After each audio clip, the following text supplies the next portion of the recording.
Okay, so it's November 13th, 2006, and I'm talking into this tape recorder. Well, I guess it's not really a tape recorder, just a recorder, a digital recorder. Anyway, Dr. Jacob said it might help if I lay the whole thing out at once, instead of in pieces during our sessions. It's weird, though. I'm sitting down here in the basement and talking to myself. You'd think this is the last thing a psychiatrist would want his patients to do. I'm a little nervous. I guess I'll just start. When I was a junior in high school, I lived near this amusement park called Pirates Cove. It wasn't like Disneyland or anything, just a dinky little family-operated boardwalk that jutted over a lake. Like a tiny version of Coney Island, I guess. Anyway, like its name, it was pirate-themed. Men dressed in these long, scraggly beards and plastic swords and ran most of the attractions, bumper cars, go-karts, and women with corsets ran the concession stands and flirted with guests. Pretty sexist now that I'm thinking about it. But I loved going there when I was a kid. By the time I was in high school, though, most of the kids made fun of the place. The ones that still went did it ironically. They'd scream the entire time they were on the Ferris wheel. They'd try to pull off the pirates' beards when they weren't looking, stupid shit like that, all under the influence of beer they'd smuggle into the park in their backpacks. I was one of those kids. I had a boyfriend at the time, Brian, and me, him, and his friend Peter would go there almost every weekend in the summer. They had this discount for kids in the school district. Brian had an older brother, and he'd fill the mini fridge in his room up with tall boys the night before, so we'd go over to Brian's house around noon, or whenever we'd wake up, and he distributed the beer evenly between our 3 packs. Then we'd dump a bunch of our dirty gym clothes over top them. The smellier the better. None of the workers ever did anything more than open the zipper before you went into the park, and they usually closed it pretty quickly too. And that was how we spent the summer of '99, drunkenly riding go-karts and making fun of grown adults in costumes. I don't exactly remember the day, I just remember that it was overcast, so maybe in August, like late August, when autumn's in the air. We took a walk along the far edge of the boardwalk, back where most of the administrative buildings were. No one went back there much. We were already pretty tipsy, and I think it was about 3 o'clock in the afternoon when we saw him. I think the only reason we noticed him at all was because he wasn't wearing a pirate costume. He was just wearing a white button-down shirt with a black pinstriped coat and matching pants and tie. He was sitting on a wooden stool, propped up against the side railing, and I remember that he was lanky and tall, like really tall, so that when he rested his feet on the bottom rung of the stool, his knees looked like they were almost at his chest. He had an easel, and in his hand he held a long, thick paintbrush. He was dabbing it in the paints and bringing the brush up to the canvas that sat on a stand in front of him, but he never pressed the brush to it. Instead, he traced shapes up and down, but weirdly, he never left a speck of paint. We watched him for a little, and the more I watched, the less I liked him. There is something about him that made my skin crawl. Something about his long, knobby fingers swirling the paint on his easel. It just looked perverse. There was this one time I went hunting with my dad. We tracked this deer for like an hour until he handed me the rifle and told me to take the shot. I did, and I hit the deer right in the throat. It fell to the ground and sputtered and shook before crumbling into this bloody heap. That was what that man with the easel was like to me that day on the boardwalk. I know it doesn't really make sense, but the feeling I got watching that deer's death thralls was exactly the same feeling I got watching him swirl the paintbrush around on his easel. It was just this mix of uneasiness, fear, revulsion. I don't know. After a few minutes, he straightened himself up and slowly turned towards us. "You want a picture?" he asked. His voice was gravelly, and he spoke in almost a monotone. Not me, I remember Brian slurred, but she does. Then he pushed me toward the old man, and I could see a light in his eyes flash, but it faded because I lurched backwards and away. I was not interested at all. I told him, "No thanks, I'm good." "It will only take a second," the old man responded. "I'll do it free," he said. Well, that got Brian's attention for some reason. "You hear that?" Brian said. He was looking at me expectantly. "You might as well."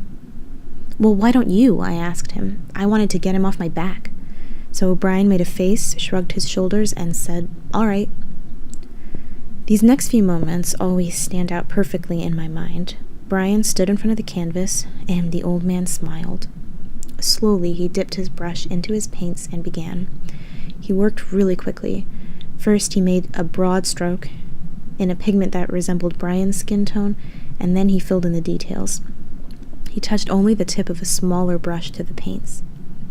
He painted Brian looking straight ahead, staring even, and he accentuated Brian's eyes and nose, so it was sort of a caricature, but it wasn't cartoony or absurd like normal caricatures are.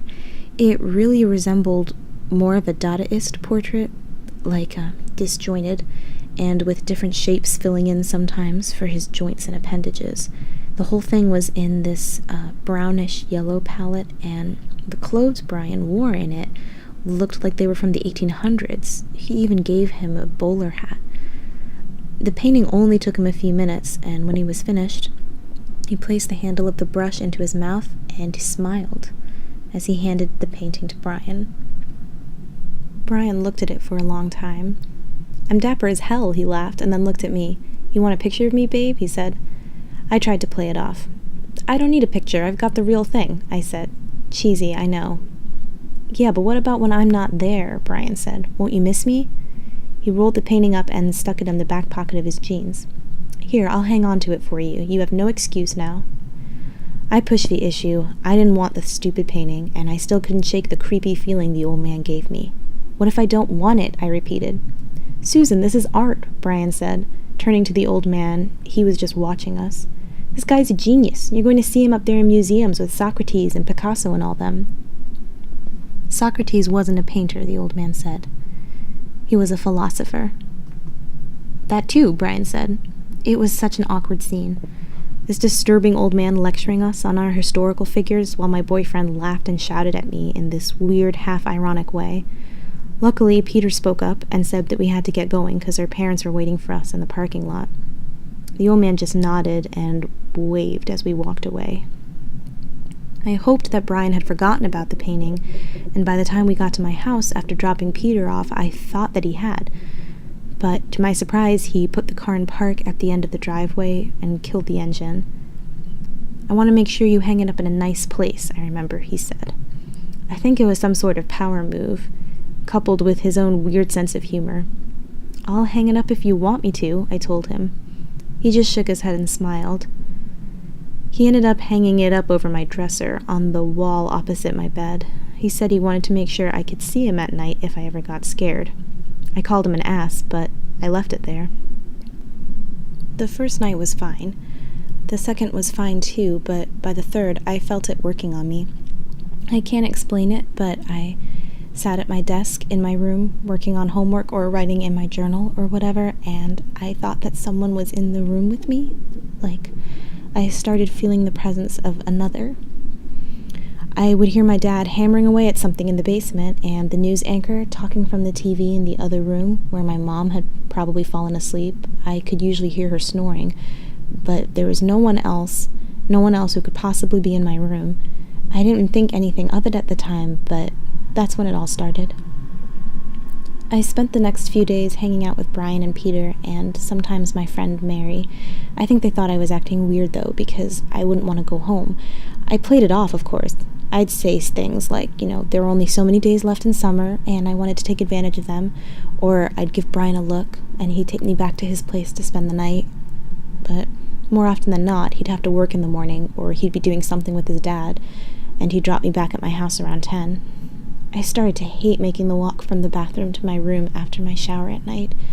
I'd grip the towel around myself and tiptoe through the dark hallway, my eyes wide, straining to adjust to the dim light, I wouldn't look at it as I walked into my room, but I knew it was there, staring at me.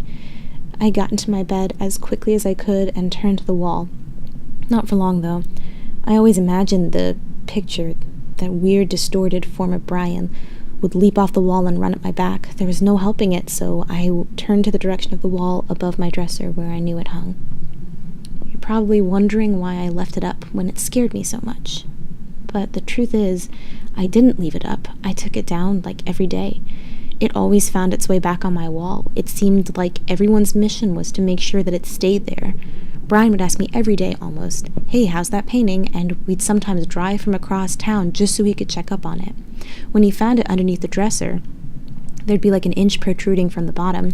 He'd grab it and hang it up again, looking at me in this sorry, condescending way. And when he wasn't putting it back up, it would be my dad in an offhand remark. "Hey, I saw that picture fell down. I put it back up for you." Or my mom, "I noticed that picture of Brian came down. You need to tape it up better." Sometimes it would be only moments after I took it down. It was like the world was conspiring to keep it there. I swear it would talk to me at night. I never understood what it was saying, but sometimes when I was in between sleeping and waking, I would hear a distinct voice. It was quiet and soft and sounded like it was engaged in a conversation, but I only ever heard one voice. I didn't think it was anything more than lucid dreaming at the time. Looking back, I was woefully naive throughout so much of this. I guess I can't blame myself too much, though. We like to pride ourselves so much on being rational, scientific, but there are some things that can't be explained. One morning, I think it was a Saturday, I woke up and found that the figure in the painting had changed. It was still standing at a distance, turned toward the onlooker, but its eyes were gone. In their place were two thick, dark circles as black as you could imagine. I was terrified, but I found myself drawn to them. I can't explain why. They weren't paint or marker. It wasn't anything placed on top of the canvas. When I touched them, I touched them, they were flat and smooth and cold, freezing cold. It was like touching icicles. The more I looked, the more I realized that they weren't opaque, but translucent. They reflected light somehow and shone brilliantly like onyx. But stranger than everything else, there was something inside of them. And I know this part sounds crazy, but hear me out. Inside the dark circles, in a mirror image, moved a pale, lanky figure. He was at a distance and his back was to me. He wore a tuxedo with tails and his head was bald and stark white. He swayed slowly left and right, and I watched him, transfixed. After a while, he stopped. I felt entirely exposed in that moment. I wanted to run, and never come back, but I just stood there staring. I stood there and watched as the man slowly turned toward me. His face was wrong. That's the only way I can describe it. It was inhuman, a monster, but at the same time, it was so human as my mom waking me up for school in the morning. It terrified me. The thing walked closer and looked me in my eyes. I looked back, and then the dark circles and the man were gone. They dissolved into the whites, browns, and blacks of the original painting as I knew it. That night, when my mom and dad were asleep, I took it off the wall into my dad's shed to set it on fire. I remember grabbing my dad's cigarette lighter and expecting the painting to go up in flames, but it didn't. The edge of the canvas would blacken, but it never caught fire. Not even when I dumped gasoline on it, not even when the grass was a monstrous blaze around it. As I'm sure you know from my record, I got put on Xanax after that. Things were better then, but I left the painting on the wall. I didn't touch it, I didn't look at it, and I tried my best not to think about it. It was hard at first, considering everything, but eventually things settled down for me. I bought a really tall bookcase. The thing reached almost to the ceiling, and I put it in front of the painting. Things got a lot better then. That was until the Sunday before school started. It was the last day of summer. I smelled it first, the burning. It reminded me of the camping trips my dad would take me on when I was in elementary school. That was the first thing I thought of as my eyes shot open. And I saw that the bookcase was on fire, the entire thing, a burning pillar of flame.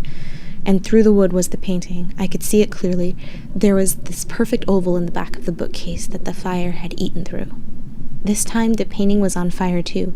Real fire. I could see its edges blacken and turn to ash. The face of the figure was the last to burn, and I watched it burn. I wanted to make sure that it did.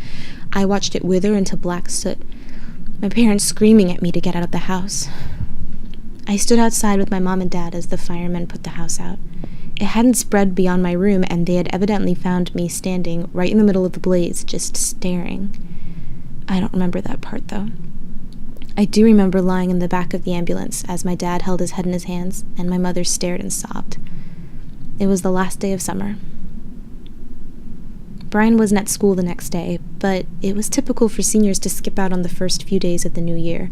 Not that any of the teachers condoned the behavior. So I wasn't concerned when he didn't show up that Monday or even Tuesday.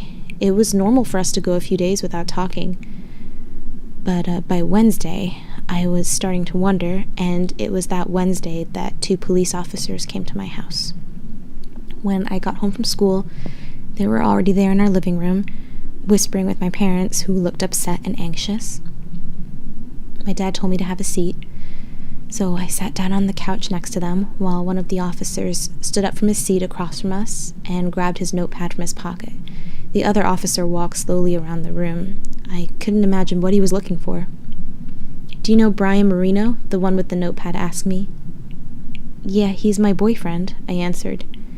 He asked me when the last time I spoke with him was, and I told him it was a few days prior.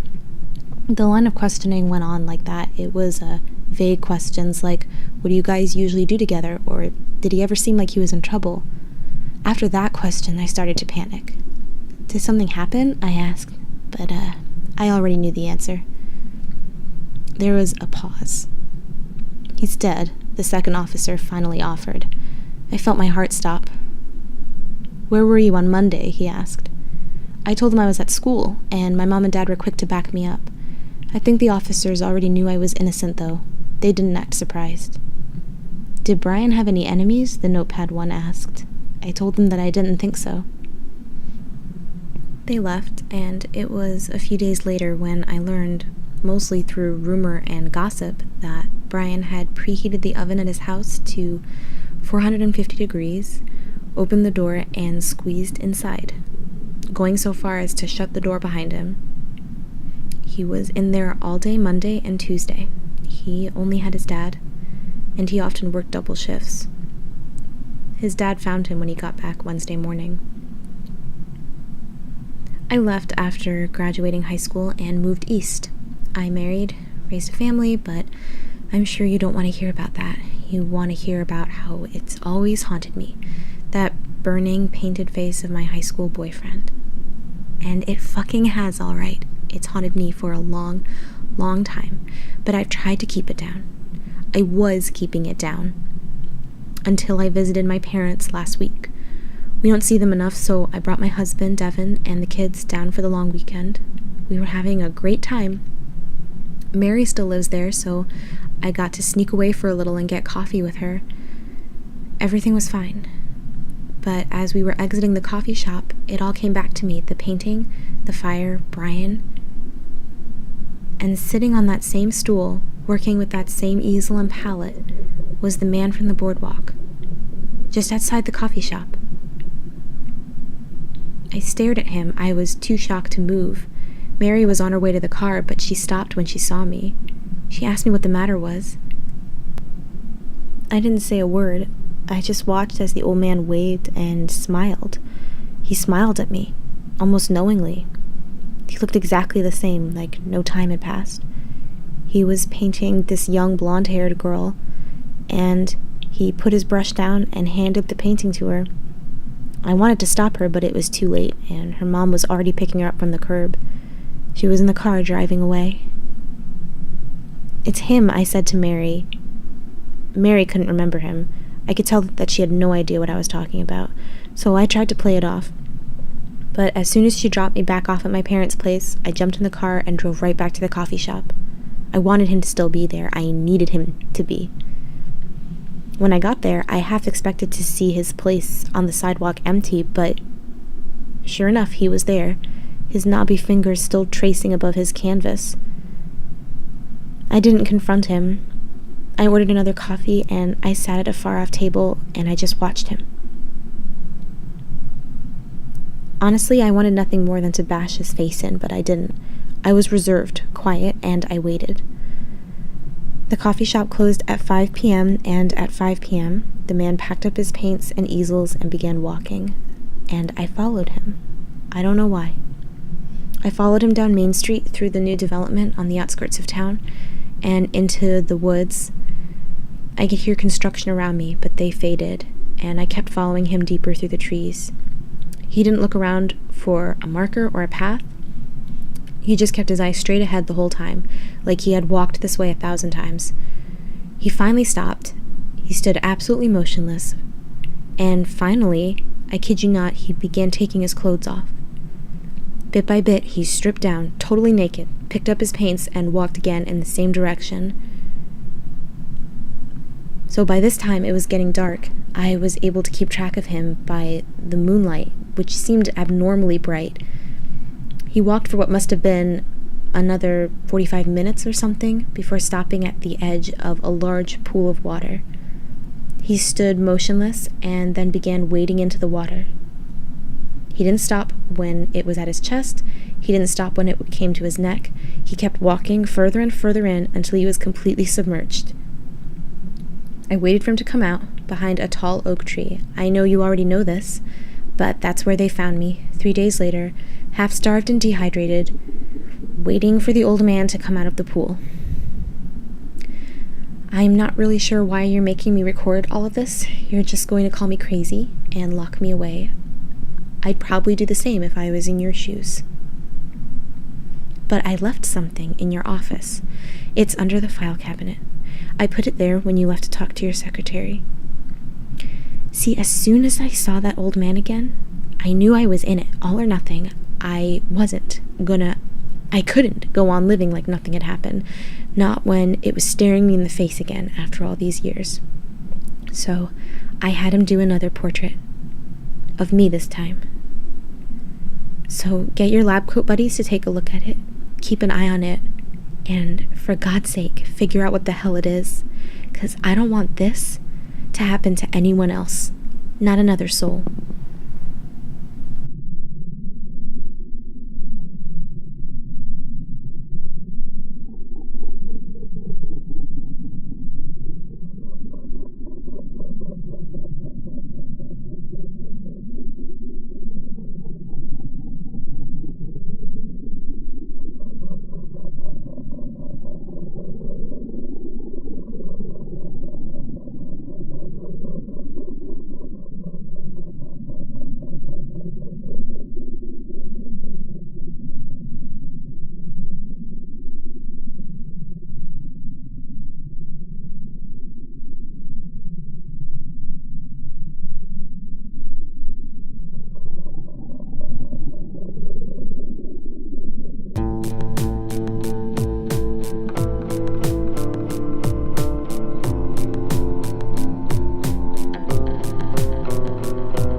Phantom Space Funhouse is produced by Nate Gutman and Kim Scharfenberger. Last Day of Summer was written and composed by Nate Gutman and read by Kim Scharfenberger. Please follow us on Facebook and Twitter at Phantom Space Pod and leave us a 5-star review on iTunes. That really helps people find us. If you have questions or comments or just want to chat, you can write to us at phantomspacefunhouse@gmail.com or visit us at phantomspacefunhouse.com. And please consider supporting us on Patreon. As always, thanks for listening.